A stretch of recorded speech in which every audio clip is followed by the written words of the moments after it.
Hoy vamos a explorar uno de los textos más fascinantes de la historia de la filosofía. Así habló Zaratustra, de Friedrich Nietzsche.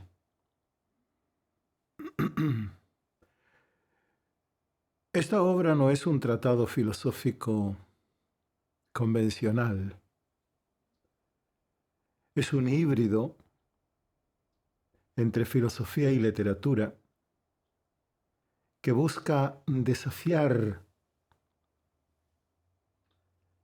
nuestras certezas más profundas.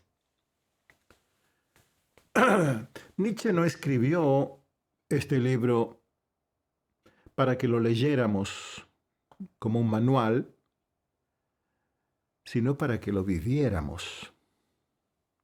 Su estilo está lleno de metáforas, imágenes potentes y un tono profético que nos exige participar interpretándolo activamente. Exige una participación. Desde sus primeras obras, como El nacimiento de la tragedia, Nietzsche se opuso a los sistemas racionalistas de filósofos como Kant y Hegel. Él veía en estas tradiciones una rigidez que sofocaba el pensamiento creativo. En Así habló Zaratustra, lleva esta crítica al extremo, abandonando por completo las formas tradicionales de la filosofía para ofrecernos un texto asistemático, es decir, no sigue un esquema rígido ni un orden predecible. En cambio, ofrece una serie de discursos o sermones que nos invitan a reflexionar desde múltiples perspectivas. Este carácter fragmentario no es un accidente. Nietzsche quería liberarse de las cadenas de las estructuras filosóficas convencionales. Zaratustra, el protagonista de la obra, está dotado de un profundo simbolismo. Nietzsche se inspiró en este profeta persa del mazdeísmo, quien es una figura de transformación en la historia religiosa. Zaratustra trae un mensaje transformador, aunque no todos están preparados para recibirlo. Es un catalizador de la reflexión sobre cómo enfrentamos las transformaciones radicales en nuestras vidas. Nietzsche denomina últimos hombres a quienes se aferran a lo conocido, a lo sabido, porque temen cambiar sus fundamentos éticos. Esas personas representan la complacencia, el conformismo y la mediocridad. En contraste, Zaratustra es un extranjero que llega para desestabilizar las certezas de su comunidad. Para Nietzsche, la filosofía auténtica siempre es incómoda y disruptiva, porque nos obliga a cuestionar nuestros valores y estructuras de pensamiento. No en vano, Nietzsche escribe en el epílogo de su obra póstuma Ecce Homo, cómo se llega a ser lo que se es, la famosísima frase: yo no soy un hombre, soy dinamita. Él hace filosofía a martillazos, porque considera que la filosofía vino a romper estructuras, no a construirlas. La elección de Zaratustra como protagonista de su obra no es arbitraria. Él fue un profeta que fundó una religión basada en la lucha entre el bien y el mal.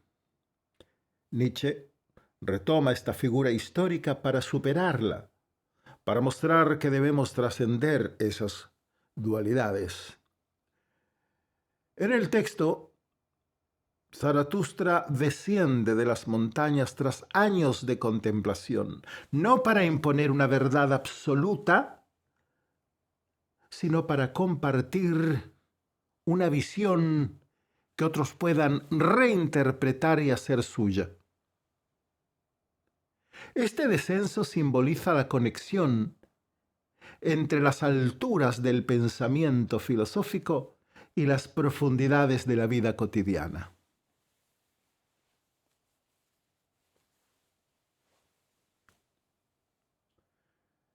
Y aquí es donde entra el concepto del superhombre o Übermensch. Este término a menudo ha sido mal interpretado, asociado erróneamente a ideas de supremacía racial o política.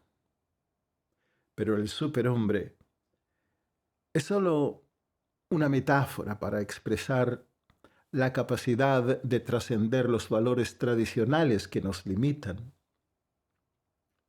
Para él, la humanidad no es un punto final, sino un puente para cruzarlo hacia una forma de existencia más elevada y libre.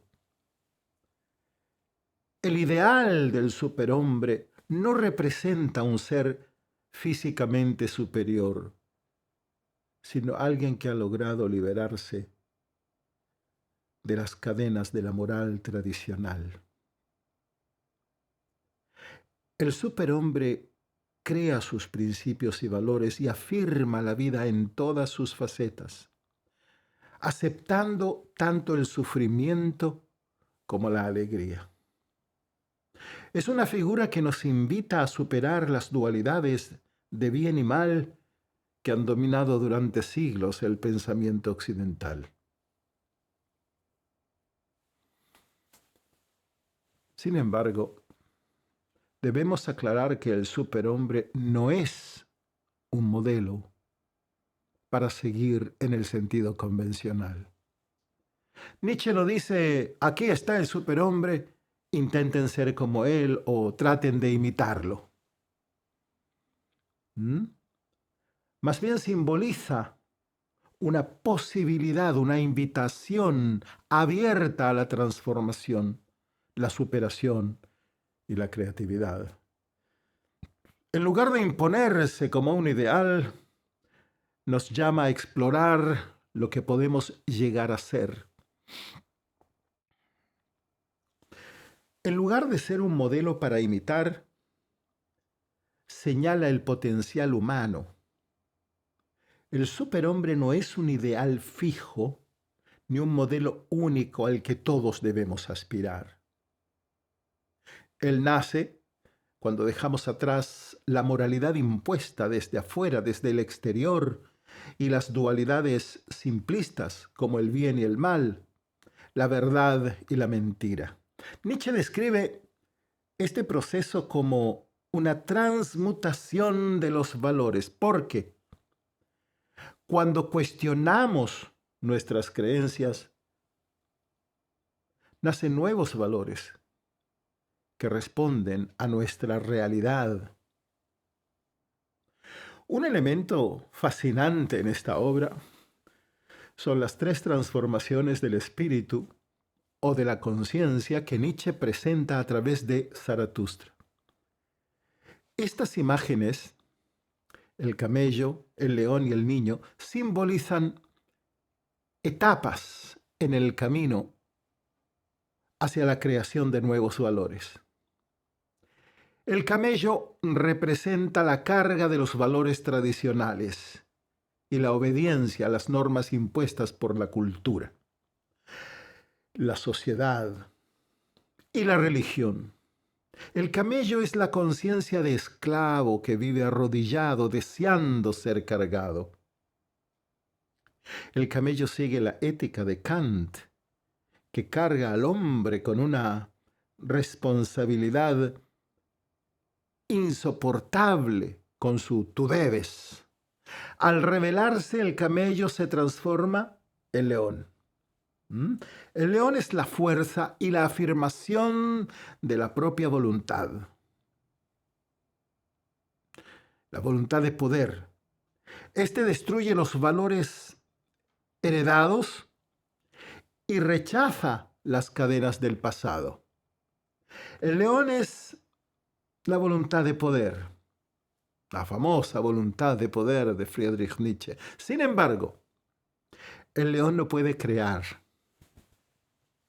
Para que haya verdadera libertad, para que surjan nuevos valores, el espíritu debe convertirse en niño. El niño simboliza el juego, la creatividad y la capacidad de mirar el mundo con nuevos ojos. Es la etapa más alta, la más elevada, porque no está definida por el resentimiento ni por la nostalgia. Es una afirmación total de la vida. La inocencia del niño es lo más elevado porque solo el niño nos conduce hacia la verdadera y auténtica religión.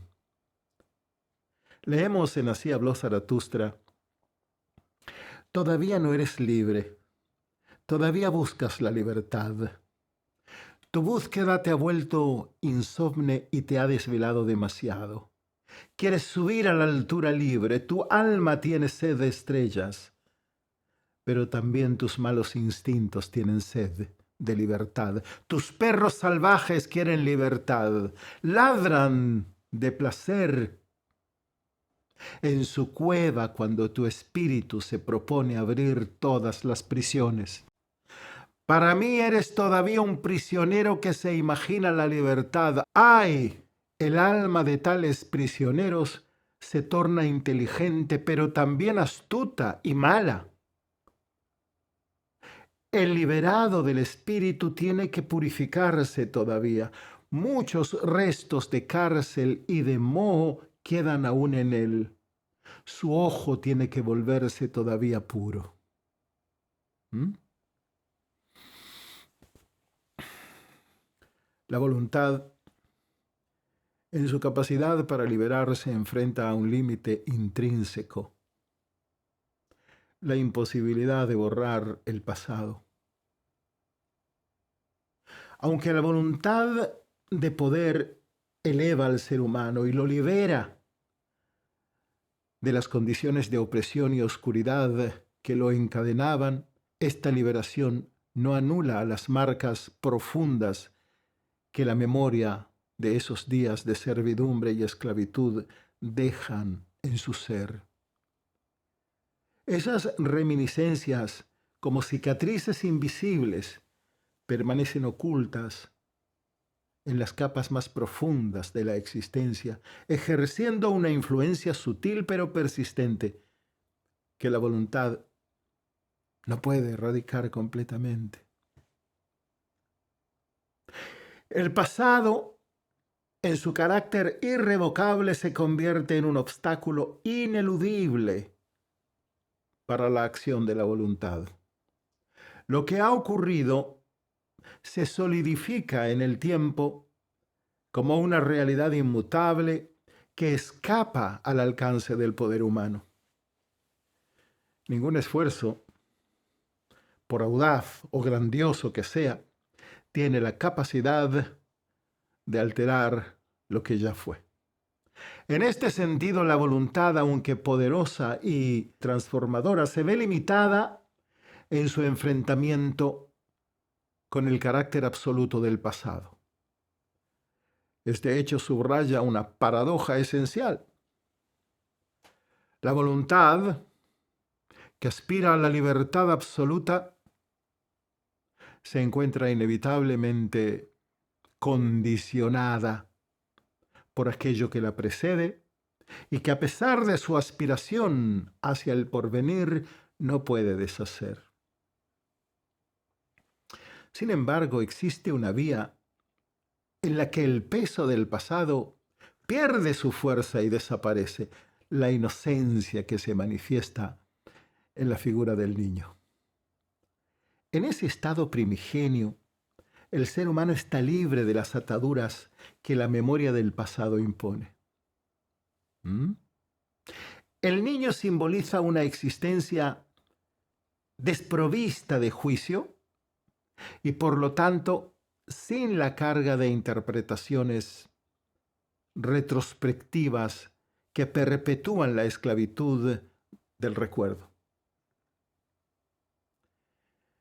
Esta condición de pureza permite al individuo experimentar el presente, el ahora, como un acontecimiento fresco, renovado y pleno, ajeno a la influencia de lo ocurrido o lo conocido. En este sentido, la inocencia no representa un rechazo del pasado, sino una trascendencia de su poder, posibilitando que el ser se reconcilie con la existencia en un flujo constante de renacimiento.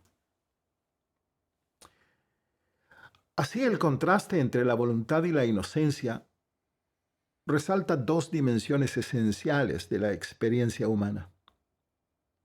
Mientras la voluntad lucha por superar las limitaciones del pasado, sin lograr su completa erradicación, la inocencia del niño señala una forma de liberación que no proviene de la confrontación directa con el pasado, sino de su disolución en una mirada nueva hacia la vida. Esto último, en última instancia, sugiere que la verdadera libertad radica no en el poder de cambiar lo que fue, sino en la capacidad de habitar plenamente el presente, liberado de las cadenas invisibles que el pasado proyecta sobre la existencia.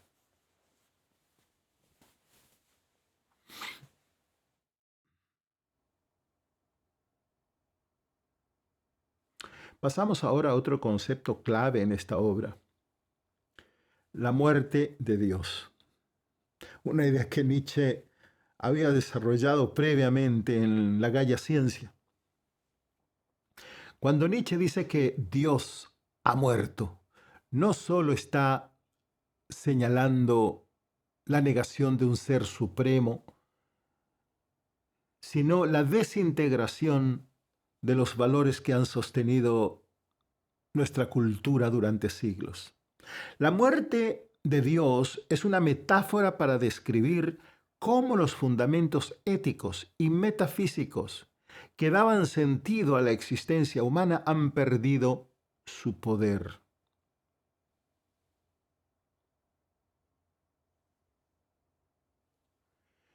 Pero Nietzsche no celebra esta muerte de forma ingenua. La desaparición de Dios deja un vacío que puede ser llenado por nuevos ídolos como el progreso, el dinero, el sexo, la ciencia, etc. Estos ídolos no son diferentes en esencia porque siguen replicando las estructuras de dependencia que Nietzsche critica. Entonces, el reto es aprender a vivir sin un centro ni un fundamento último. Debemos aceptar la contingencia y la ausencia de sentido como condiciones para crear nuevos valores. Ahora quizás uno de los conceptos más complejos y provocadores de Nietzsche es el eterno retorno. El eterno retorno. Según esta idea, cada instante de nuestra vida se repetirá infinitamente en las mismas condiciones.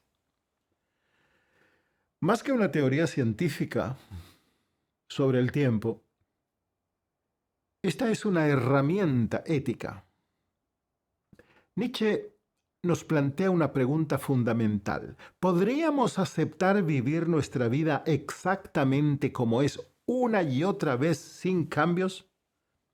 Esto no es solo una reflexión sobre nuestras elecciones, sino sobre nuestra relación con el tiempo y el significado.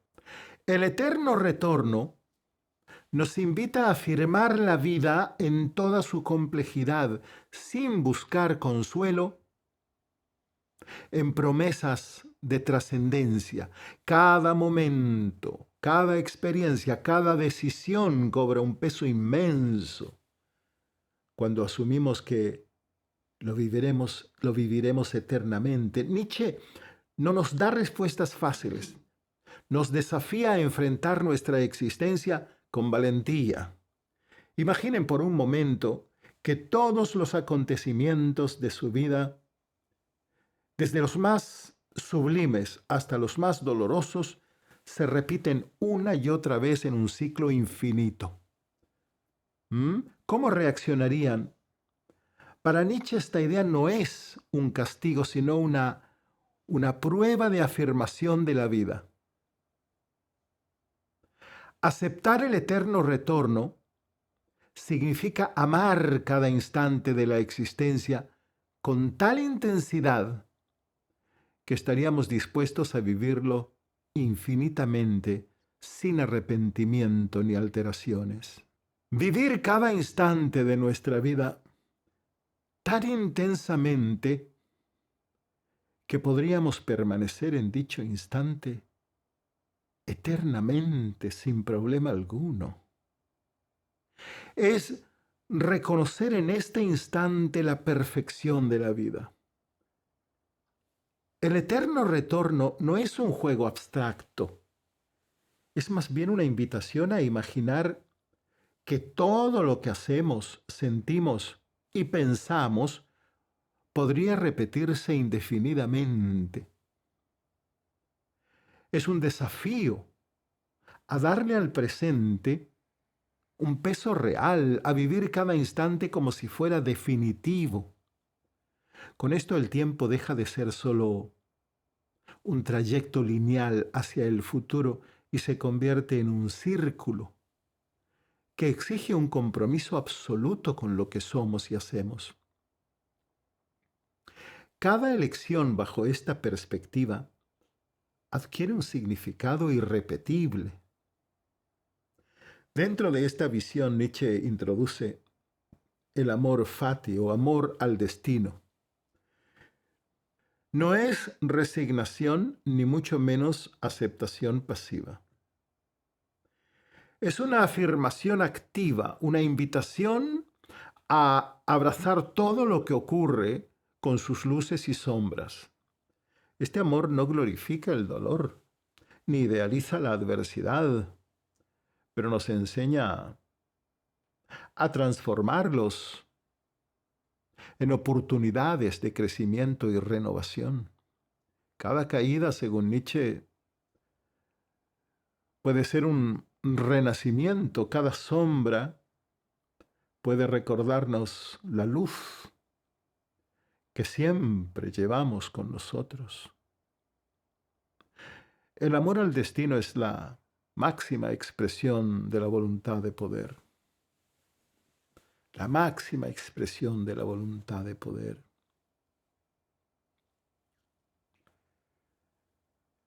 Para Nietzsche, la voluntad de poder no es una simple búsqueda de dominación, como podría sugerir el término, en una lectura superficial. Es más bien el impulso esencial de la vida misma, el motor que lleva a todas las cosas a crecer, transformarse y superar sus límites. El ser humano es un proyecto en constante evolución. No estamos aquí para alcanzar una perfección estática, sino para desplegar nuestro potencial en todas sus dimensiones. Más que exponer conceptos filosóficos, así habló Zaratustra, busca transformarnos. Nietzsche no quiere que seamos lectores pasivos. Nos invita a participar activamente en la creación del sentido, a cuestionar las bases de nuestra existencia y a imaginar nuevas posibilidades. Su estilo narrativo, lleno de metáforas y alegorías, es un experimento que rompe las reglas tradicionales de la filosofía. En su texto, que a más de un siglo de su publicación sigue siendo una referencia imprescindible para quienes buscan comprender y transformar lo que significa ser humano. En el horizonte de Así habló Zaratustra, el lector encuentra una invitación. No hay respuestas definitivas, solo caminos abiertos. La filosofía para Nietzsche no es un refugio, sino un salto hacia lo desconocido. Cada palabra es una provocación para reinventar el sentido de lo humano y para afirmar la vida tal como es. La crítica de Nietzsche a la tradición judeo-cristiana es uno de los ejes principales de su filosofía. Según él, esta tradición ha promovido una moral que ensalza valores como la humildad, el sacrificio y la negación del cuerpo. ¿Por qué? Porque esta moral es producto de lo que él llama resentimiento. Este concepto central en su obra describe un mecanismo psicológico. Aquellos que no pueden afirmar su vida de manera plena terminan despreciando aquello que no pueden alcanzar. ¿Lo entienden?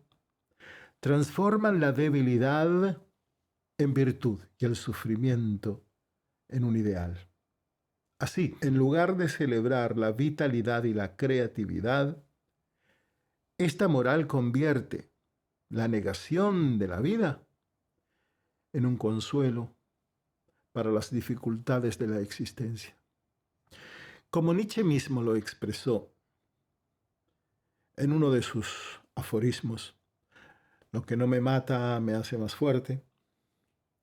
En esa fuerza, en ese impulso por superar los límites y abrazar la vida, encontramos el corazón de su pensamiento. La grandeza no está en la ausencia de sombras, sino en lo que somos capaces de crear a través de ellas. En Así habló Zaratustra, Nietzsche utiliza un estilo literario que se aleja de los tratados filosóficos tradicionales. Su escritura está llena de metáforas, aforismos y paradojas, lo que obliga al lector a involucrarse activamente en el texto. Su pensamiento debe ser dinámico y evolucionar junto con su experiencia. Pero la crítica de Nietzsche no se limita a la religión. También desafía la filosofía misma, especialmente la tradición que comienza con Platón. Desde Platón, gran parte del pensamiento occidental ha separado el mundo sensible del mundo inteligible, relegando el cuerpo y las pasiones a un segundo plano. Nietzsche rechaza esta dicotomía, argumentando que el ser humano es una totalidad integrada. El pensamiento y el cuerpo no son opuestos, sino expresiones complementarias de una misma realidad. Esta revalorización de la corporeidad es uno de los aspectos más revolucionarios de su filosofía, ya que cuestiona tanto a la religión como a la ciencia y la moral modernas. Sin embargo, el camino hacia esta afirmación de la vida no es fácil. No es fácil. Nietzsche reconoce que al derrumbar las certezas tradicionales caemos en el nihilismo, un estado de vacío existencial. Pero aquí radica su genialidad. Para él, el nihilismo no es un fin, sino una etapa de transición. Es una crisis que nos obliga a enfrentar la ausencia de fundamentos absolutos y a reinventar nuestros valores desde una perspectiva que afirme la vida. Sin embargo, el legado de Nietzsche ha sido objeto de muchos malentendidos. Su rechazo de la moral tradicional ha llevado a interpretaciones que lo asocian con ideologías autoritarias, ignorando su énfasis en la libertad y la creatividad. Su crítica al cristianismo a veces se confunde con una negación de toda forma de trascendencia, cuando en realidad busca una trascendencia que no niegue lo terrenal. Estas distorsiones reflejan la complejidad de su pensamiento, pero también su resistencia a ser encasillado. Nietzsche nos deja una enseñanza que sigue siendo profundamente relevante. Vivir con coraje y creatividad en un mundo sin certezas absolutas. Su filosofía no nos ofrece respuestas fáciles ni consuelos, pero sí nos invita a asumir la vida en toda su plenitud, a transformar el conflicto en una fuente de creación y a encontrar en nuestra capacidad de superación el sentido más profundo de la existencia. Las ideas de Nietzsche, tan vibrantes como provocadoras, nos interpelan en lo más profundo, en lo más íntimo. No están ahí para darnos respuestas fáciles ni para ofrecernos refugio en certezas inmutables. Son un llamado a abrazar la vida tal como es, cambiante, imperfecta, inacabada. Según él, cada momento, cada decisión, cada vivencia no es un paso hacia un ideal de perfección, sino una expresión única de autenticidad.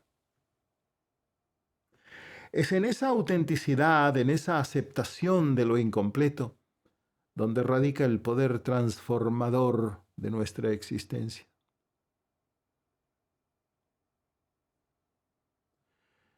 Nietzsche no esquiva la fragilidad de nuestra condición.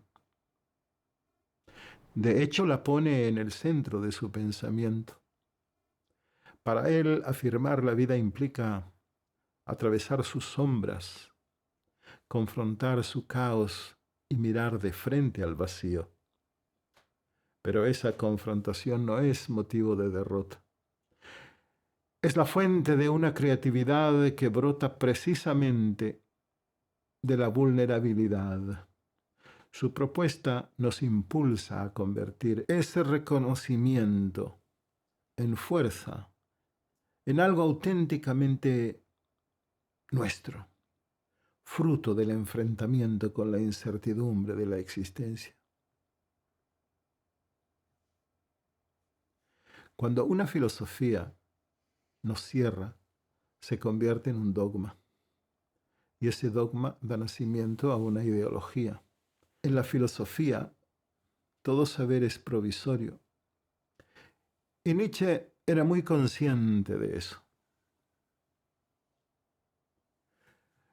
No quería convertir su filosofía en verdad. Por eso dice, escapa de los maestros que enseñan la verdad. Para él, la vida es un flujo incesante, un devenir perpetuo que nunca se detiene. En este movimiento continuo encontramos la posibilidad de crear, de transformar nuestras dudas en afirmaciones para ir en pos de nuevas respuestas. Nietzsche no quiso ser un maestro que impusiera dogmas ni un filósofo que encerrara su pensamiento en un sistema rígido. Su legado no se encuentra en respuestas definitivas, sino en su capacidad para abrir preguntas, para encender inquietudes. Lo vemos como un verdadero solitario, un explorador de lo desconocido, que deja atrás de sí un rastro de ideas destinadas a provocar. No buscaba discípulos, solo quería inspirar a individuos deseosos y capaces a descubrir su propia verdad y su camino particular, y de convertir cada momento en algo único, irrepetible, verdaderamente humano. Es un pensamiento que nos invita a superar las certezas fijas y a vivir la existencia como un espacio abierto para la creación constante. A fin de cuentas, la vida es como un río que nunca se detiene, como ese viajero eterno que Nietzsche vislumbró. Nosotros seguimos avanzando, transformando la incertidumbre en acto creador y cada instante en una expresión singular. Así cada respiro puede ser vivido como si fuera el primero y también el último.